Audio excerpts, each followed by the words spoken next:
ಅಂಕೋಲದ ಕೇಣಿ ಬಂದರು ವಿರೋಧಿಸಿ ಮೀನುಗಾರರು ಪ್ರತಿಭಟನೆಯನ್ನು ನಡೆಸ್ತಾ ಇದ್ದಾರೆ. ಕರಾವಳಿ ಕಾವಲು ಪಡೆ ಬೋಟ್ಗೆ ಮುತ್ತಿಗೆ ಹಾಕಲು ಸಹ ಮೀನುಗಾರರು ಮುಂದಾದರು. ಕೇಣಿ ಬಂದರು ಸರ್ವೆ ಮಾಡ್ತಾ ಇದ್ದಾರೆ. GSW ಕಂಪನಿಯವರು ಸಮುದ್ರದ ಮಧ್ಯಭಾಗದಲ್ಲಿ ಸರ್ವೆ ಕಾರ್ಯದಲ್ಲಿ ತೊಡಗಿಕೊಂಡಿದ್ದಾರೆ ಅಧಿಕಾರಿಗಳು. ಬೋಟ್ನಲ್ಲಿ ಮುತ್ತಿಗೆ ಹಾಕಿ ಮೀನುಗಾರರು ವಿನೂತನ ರೀತಿಯಲ್ಲಿ ಪ್ರತಿಭಟನೆಯನ್ನು ನಡೆಸಿದ್ದಾರೆ.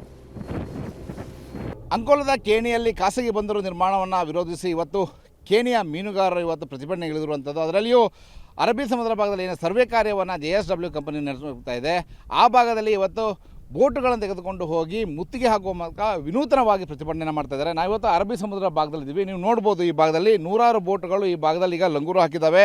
ಇದೇ ಭಾಗದಲ್ಲಿ GSW ಕಂಪನಿ ಈಗ ಸಮುದ್ರ ಭಾಗದಲ್ಲಿ ಒಂದು ಸರ್ವೆ ಕಾರ್ಯವನ್ನು ಕೈಗೊಂಡಿದೆ. ಈ ಸರ್ವೆಯನ್ನು ನಿಲ್ಲಿಸಬೇಕು ಅನ್ನುವಂತಹ ಮೊದಲನೇ ಆಗ್ರಹ, ಜೊತೆಗೆ ಖಾಸಗಿ ಬಂದರನ್ನು ಯಾವುದೇ ಕಾರಣಕ್ಕೂ ಮಾಡಬಾರ್ದು, ಇಲ್ಲಿ ಮಾಡಿದರೆ ಇಲ್ಲಿಯ ಸ್ಥಳೀಯ ಮೀನುಗಾರರಿಗೆ ದೊಡ್ಡ ಹೊಡೆತ ಬೀಳ್ತದೆ, ಮೀನುಗಾರರು ತಮ್ಮ ವೃತ್ತಿಯನ್ನು ಬಿಡಬೇಕಾದಂಥ ಪರಿಸ್ಥಿತಿ ಬರ್ತದೆ ಅನ್ನುವಂತಹ ಒಂದು ಆಗ್ರಹವನ್ನು ಸರ್ಕಾರಕ್ಕೆ ಮಾಡ್ತಾ ಇರುವಂಥದ್ದು.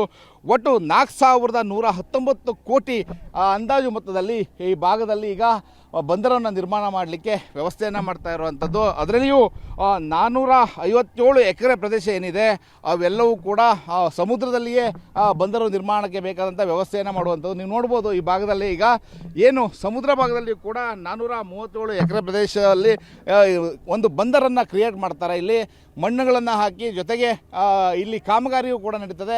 ಸಮುದ್ರದಲ್ಲಿಯೇ ಇಲ್ಲಿ ಒಂದು ಬಂದರಾದರೆ ಅದನ್ನು ಕನೆಕ್ಟ್ ಮಾಡುವಂಥ ಒಂದು ಏನಿದೆ ಕೇಣಿಯ ಭಾಗದ ಕಡಲ ತೀರ ಏನಿದೆ, ಆ ಭಾಗದಲ್ಲಿಯೂ ಕೂಡ ಒಟ್ಟು 158 ಎಕರೆ ಪ್ರದೇಶಕ್ಕೂ ಹೆಚ್ಚು ಪ್ರದೇಶಗಳು ಅಲ್ಲಿ ಬಂದರಿಗಾಗಿ ಕೊಡಲಾಗಿದೆ. ಆ ಭಾಗದಲ್ಲಿಯೂ ಕೂಡ ಈಗ ಸಮಸ್ಯೆ ಏನು ಅಂತಂದರೆ ಅಲ್ಲಿ ಜನವಸತಿ ಇದೆ, ಜೊತೆಗೆ ಮೀನುಗಾರರು ಸಾಂಪ್ರದಾಯಿಕ ಮೀನುಗಾರಿಕೆಯನ್ನು ಮಾಡ್ಕೊಂಡು ಹೋಗ್ತಾ ಇದ್ದಾರೆ.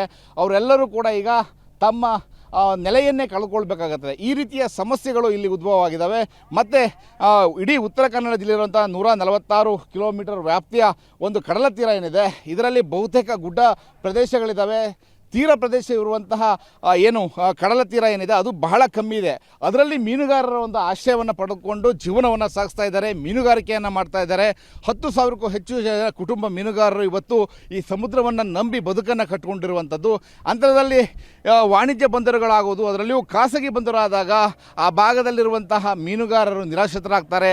ಅವರಿಗೆ ಮೀನುಗಾರಿಕೆಗೆ ಅವಕಾಶ ಸಿಗೋದಿಲ್ಲ. ಜೊತೆಗೆ ದೊಡ್ಡ ದೊಡ್ಡ ಹಡಗುಗಳು ಬಂದರೆ ಸ್ಥಳೀಯ ನಾಡದೋಣಿಗಳು ಇರ್ಬೋದು ಅಥವಾ ಬೋಟ್ಗಳಿರ್ಬೋದು, 5 ನಾಟಿಕಲ್ ಮೈಲ್ದೊಳಗಡೆ ಏನು ಮೀನುಗಾರಿಕೆಯನ್ನು ಮಾಡ್ತಾರೆ, ಜೊತೆಗೆ ಸಾಂಪ್ರದಾಯಿಕ ಮೀನುಗಾರಿಕೆಯನ್ನು ಏನು ಮಾಡ್ತಾರೆ ಅವರೆಲ್ಲರೂ ಕೂಡ ಕೆಲಸವನ್ನು ಕಳ್ಕೋಬೇಕಾಗುತ್ತೆ. ಬೋಟ್ಗಳನ್ನೇ ಅಲ್ಲಿ ಆ ಭಾಗದಲ್ಲಿ ಇಡಲಿಕ್ಕೂ ಕೂಡ ಆಗೋದಿಲ್ಲ. ಈ ರೀತಿಯ ಸಮಸ್ಯೆಗಳು ಸಾಕಷ್ಟಿದ್ದಾವೆ.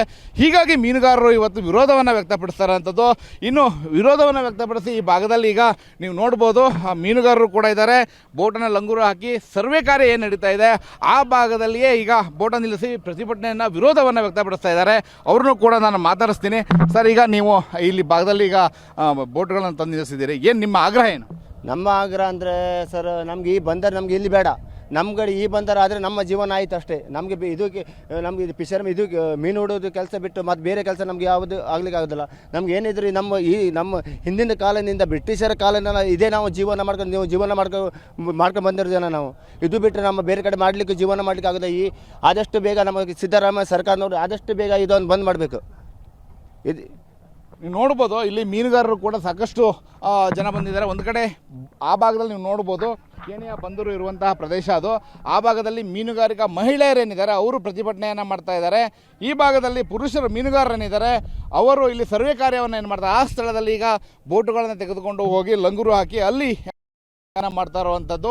ನಮಗೆ ಮೀನುಗಾರಿಕೆಗೆ ಮಾತ್ರ ಅವಕಾಶ ಮಾಡಿಕೊಡಿ, ಖಾಸಗಿ ಬಂದರನ್ನು ಮಾಡಿ ನಮ್ಮ ಜೀವನದ ಮೇಲೆ ಯಾಕೆ ಬರೆ ಎಳ್ತೀರಿ ಅನ್ನೋಂತಹ ಒಂದು ಮಾತನ್ನು ಹೇಳ್ತಾರೆ. ಉತ್ತರ ಕನ್ನಡ ಜಿಲ್ಲೆಯ ಜಿಲ್ಲಾ ಉಸ್ತುವಾರಿ ಸಚಿವರು, ಜೊತೆಗೆ ಮೀನುಗಾರಿಕಾ ಬಂದರು ಸಚಿವರು ಆಗಿರುವಂತಹ ಮಂಕಾಳು ವೈದ್ಯರವರ ಕ್ಷೇತ್ರ ಇದು. ಮೀನುಗಾರರ ಸಚಿವರ ಕ್ಷೇತ್ರದಲ್ಲಿಯೇ ಮೀನುಗಾರರ ಸಮಸ್ಯೆಯನ್ನು ಆಲಿಸುವವರೇ ಇಲ್ಲದಂತಾಗಿದೆ. ಮೀನುಗಾರರು ಇವತ್ತು ಬೀದಿಗೆ ಬೀಳುವಂತಾಗಿದೆ. ಅವರ ನೆಲೆಯನ್ನು ಕಳೆದುಕೊಳ್ಳುವ ಸ್ಥಿತಿ ಉತ್ತರ ಕನ್ನಡ ಜಿಲ್ಲೆಯಲ್ಲಿದೆ. ಉತ್ತರ ಕನ್ನಡ ಜಿಲ್ಲೆಯ 5 ಕಡೆಗಳಲ್ಲಿ ಈಗ ಬಂದರುಗಳು ಖಾಸಗಿ ಸಹಭಾಗಿತ್ವದ ಬಂದರುಗಳಾಗ್ತಾ ಇದ್ದಾವೆ. ಕೋಟಿಗಟ್ಟಲೆ ಇನ್ವೆಸ್ಟನ್ನು ಮಾಡಲಾಗ್ತಾ ಇದೆ. ಇಲ್ಲಿರುವಂತಹ 146 ಕಿಲೋಮೀಟರ್ ವ್ಯಾಪ್ತಿಯಲ್ಲಿರುವಂತಹ ಮೀನುಗಾರರು ಎಲ್ಲಿ ಹೋಗಬೇಕು, ಅವರ ಜೀವನ ಏನು ಎನ್ನುವಂಥ ಪ್ರಶ್ನೆ ಕಾಡ್ತಾ ಇರುವಂಥದ್ದು. ಇದಕ್ಕೆಲ್ಲ ಜಿಲ್ಲಾ ಉಸ್ತುವಾರಿ ಸಚಿವರು ಹಾಗೂ ಬಂದರು ಸಚಿವರಾಗಿರುವಂತಹ ಮೀನುಗಾರಿಕಾ ಸಚಿವರಾಗಿರುವಂತಹ ಮಂಕಾಳು ವೈದ್ಯರವರು ಉತ್ತರ ಕೊಡ್ತಾರಾ ಅನ್ನೋದನ್ನು ಕಾದು ನೋಡಬೇಕಾಗಿದೆ. ಕ್ಯಾಮರಾಮನ್ ಸುರೇಂದ್ರ ಜೊತೆ ನವೀನ್ ಸಾಗರ್, ಪಬ್ಲಿಕ್ ಟಿವಿ, ಕಾರವಾರ.